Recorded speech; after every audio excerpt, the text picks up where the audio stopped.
স্বামী ছিলেন তৃণমূলের প্রাক্তন ব্লক সভাপতি আর স্ত্রী গ্রাম পঞ্চায়েতের উপপ্রধান।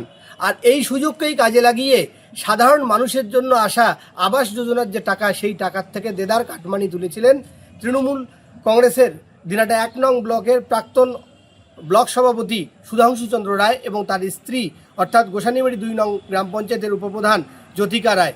গ্রামবাসীদের অভিযোগ, আবাস যোজনার প্রথম কিস্তিতে 60,000 টাকা করে প্রত্যেক উপভোক্তা পেয়েছিল। সেই 60,000 টাকা থেকে 20,000 টাকা করে কিন্তু তারা গ্রামবাসীদের কাছ থেকে তুলেছিল, অর্থাৎ প্রত্যেক উপভোক্তা তাদেরকে 20,000 টাকা করে দিয়েছিল।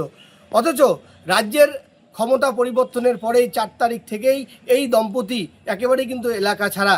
তাই আবাসের টাকা, এই কাটমানির টাকা কার কাছ থেকে ফেরত নেবে, এই নিয়ে কার্যত কিন্তু দিশেহারা হয়ে আজ সেই তৃণমূলের প্রাক্তন ব্লক সভাপতির বাড়ির সামনে বিক্ষোভ দেখালো দিনাটা 1 নং ব্লকের গোসানিমারি 2 নং গ্রাম পঞ্চায়েতের খালিশা গোসানিমারি এলাকার আবাস যোজনায় যা টাকা পেয়েছে সেই উপভোক্তাদের অভিযোগ, একাধিকবার ভোটের ফলাফলের পর এই দম্পতির সঙ্গে যোগাযোগের চেষ্টা করা হয়, কিন্তু তারা কোনোভাবেই তাদের পাত্তা পাওয়া যায়নি।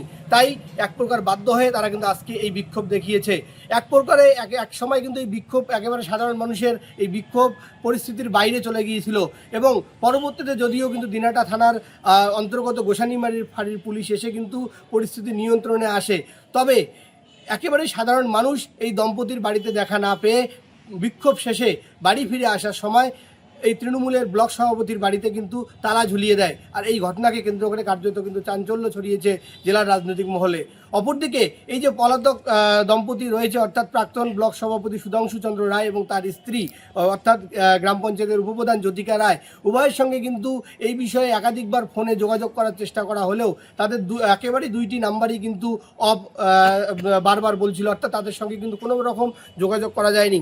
শুধু গোসানিমারি নয়, একেবারে জেলার কিন্তু প্রত্যেকটি এলাকায় এমন করে সাধারণ উপভোক্তারা তৃণমূল কংগ্রেসের যারা জনপ্রতিনিধি রয়েছে, নেতৃত্ব রয়েছে, তার বাড়িতে কিন্তু ধর্নায় বসছে এবং সব ক্ষেত্রে একই অভিযোগ যে আবাসের টাকা তারা কিন্তু ফেরত চাচ্ছে। অর্থাৎ এই আবাস যোজনাকে কেন্দ্র করে যে দেদার দুর্নীতি হয়েছে সেটা কিন্তু এক কথা একেবারেই স্পষ্ট ফুটে উঠেছে সাধারণ মানুষদের যে এই বিক্ষোভ, স্বতঃস্ফূর্ত বিক্ষোভ, সেই বিক্ষোভকে কেন্দ্র করে। কলকাতা ডিজিটালের জন্য কোচবিহার থেকে রবিউল হোসেনের রিপোর্ট।